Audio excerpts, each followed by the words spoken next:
Thank you so much for hanging out for as long as we've just hung out. My name is Brett Price. I'm the coordinator of the Friday Night Series here at the Poetry Project. I'm thrilled tonight to have Matt Hart reading, and also 5 different translations of a poem by Chris Martin. I think it's going to be a really cool night. So we're going to start out with Matt, and then we'll take a break, and then we'll get on with the second half. But first, before we get started, I just wanted to mention a couple upcoming events. There's really, I think, there's 2 more Fridays for this season. All of the Friday night events start at 10 p.m. Next week is the release party for The Recluse, which is the Poetry Project's journal, magazine, and that should be a terrific reading. The readers are to be announced. I actually think the readers are up on the website if you want to take a look at that. And then the following Friday is the Poets Potluck, which is an awesome event where everyone brings food and there are readers, and we all eat, drink, and be merry and hear poetry. So that's on the 27th at 10 p.m.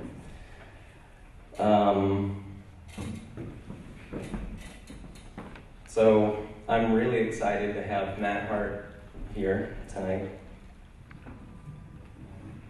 who is one of my really great friends and has been for a long time, and is one of the main reasons that I started writing poetry and that I'm writing poetry still.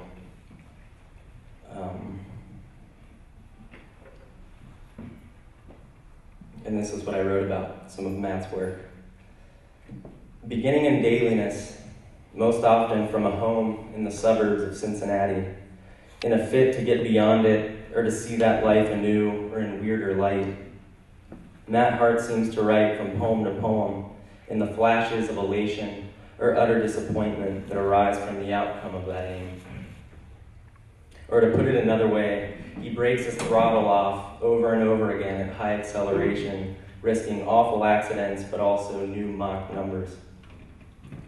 He likes that recklessness, though sometimes he seems to think he shouldn't, and that's in the work too. As he writes, you put your right foot in, cuddling a black hole of teeth.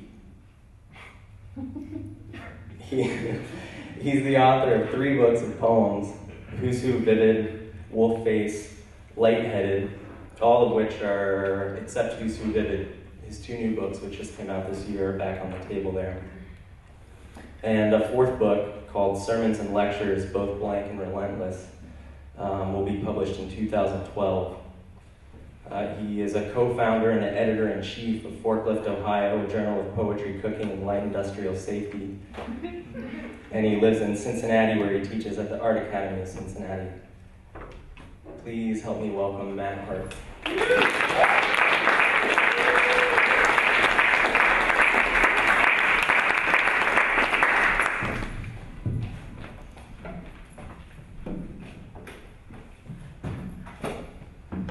Hello. Brett, thanks so much, man. I'm super thrilled to be here. Thanks to the Poetry Project. I'm like so freaking nervous I'm not gonna say anything. New day rising. Bathing in purple, we are bathing in O. The violets are brewing. We are jaundiced incredibly, wet to our gill slits. An American anthem. We are human beings. Sing it. We are human beings. Soap suds, bath of green sailboats, hard rock slab of chocolate cake. And here's a smear of blood. Oh, on the floor, a smear of blood. In it we are bathing. A dog's white house. The dots of trees, cartoon loon or mouse-trapped hole. You think you know us? You know a bed sheet. Heaven awaits the righteous. We are not righteous. We aren't even warm. Come out, whoever you are. We promise not to eat you. We promise, but we are liars. We lie because we are human. Because we can, we must. We are washing our hands. We are washing our hands. Oh, battery acid, the set of our eardrums. It's dawn and the low baby's crying. I wrote down in the morning after my daughter was born.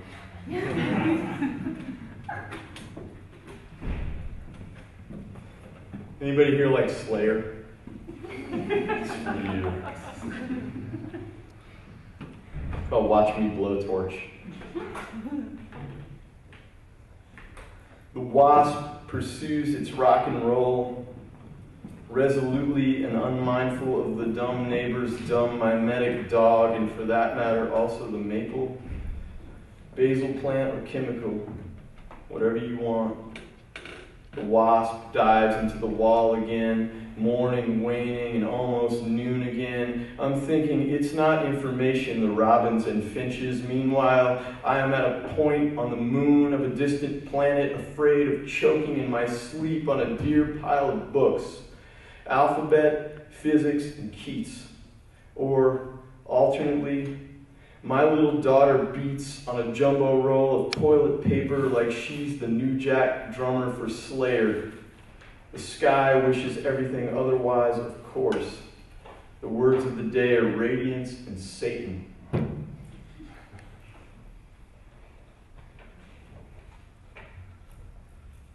Lucid in Brooklyn.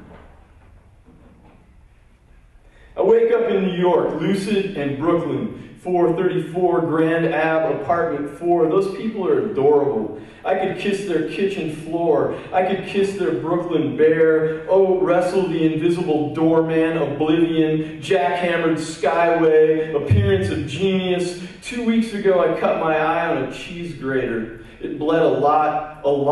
It's finally healing, adorable. Sometimes I kiss its crater, sometimes even lucid, the moon. 6 weeks ago, I ruptured a tendon only running. Suddenly, I wake up, it's Brooklyn, everyone's in the room, even the doorman, even the skyway. Everywhere I look, someone's famous in Ohio, someone's bleeding on the threshold, a lot or a poem. It's Grand Ave, it's hammered. I wake up, a genius.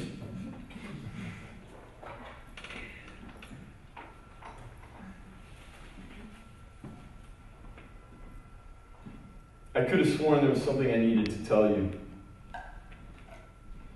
But now I only feel my face and neck burning in the corrugated tumult of a sunlit afternoon. I'm wearing a t-shirt and jeans, not a suit and tie, and nobody seems to care that it's greeny late April, all of them sleeping through my lecture on spring. I realize now that the motorcycle cop up fast behind me on my way to work this morning was a bad omen. After that, even James Schuyler couldn't save the day. His poems, I said, are beautiful and shy, full as my eyes are full of dogwood blossoms and fog radio voices, not catalytic converters and omelets for breakfast when simple scrambled eggs will do. In a dream, I loved a girl, but she exploded, said my friend Scott Dennis over and over. It was all very innocent, but how distraught it made me.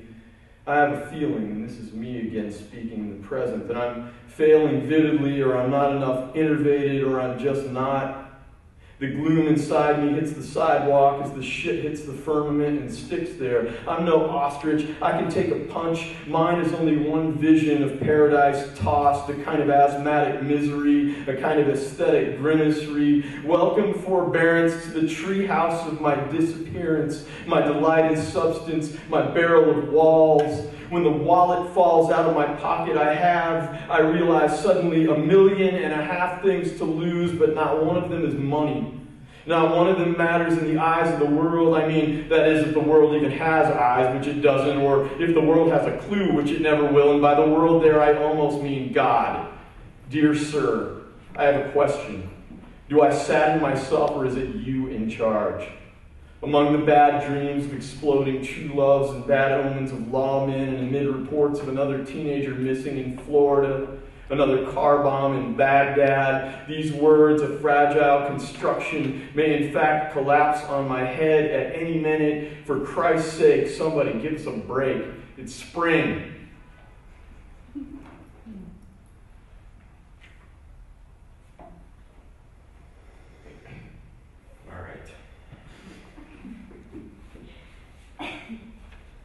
usually am like Super Mr. Talkie Man. Lucky for you. I'm terrified tonight. I'm calling you Super Mr. Talkie Man for the rest of the week. Are you really? Okay.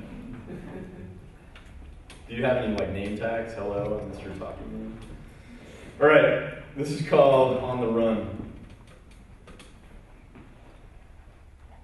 Dogwood nostrils and fertilizer, I flare when I dash up Manning to beat my heart up, legs catching onto me and Agnes waving after me. The trees all waiting the breeze for attention. I'm sure I'll be back in a matter of minutes, but one never knows when the world seems ever on the brink of not waking up forever, instead disappearing with its lights out whenever.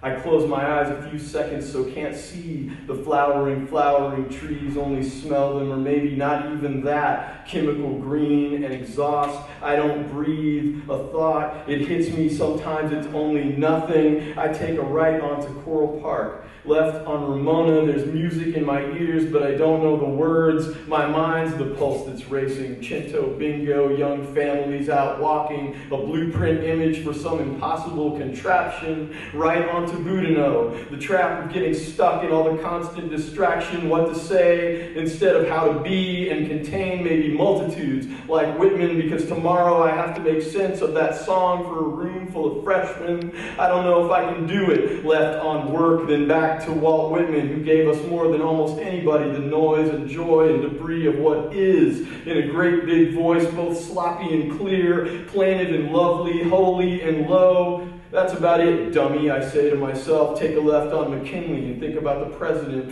born in Ohio and assassinated by an anarchist, Leon Czolgosz, September 6, 1901, Pan American Exposition, Buffalo, New York. McKinley lived on for another 8 days, then succumbed to gangrene, not the gunshots themselves. Thus concludes my knowledge of our 25th president, but not what I know about anarchist assassins.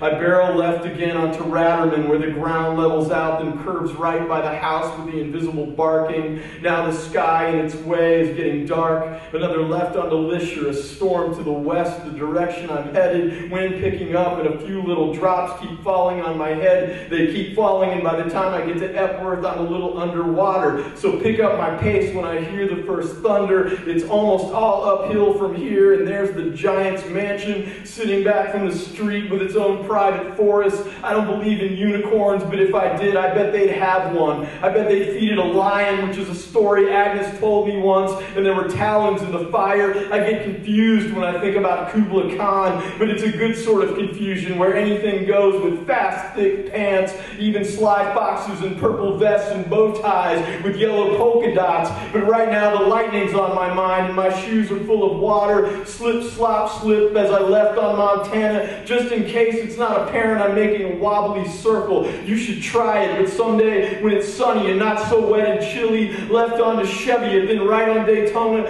I'm speeding and the rain is right up in my face, and I'm spitting back curses, not thinking of anything except home, and drying off, going down to the basement, reading pages in a book, but before that, seeing Agnes's face when she sees me like a puddle, left on Dartmouth, an interesting weapon, then left again on Manning, the street where I started, our house on the right, feeling weirdly euphoric. I'm beaming beneath the trees and the black sort of sky as if revived upon a table where shocking things happen. You open the back door and I slosh into the kitchen, everything breaking, and exactly as I left it.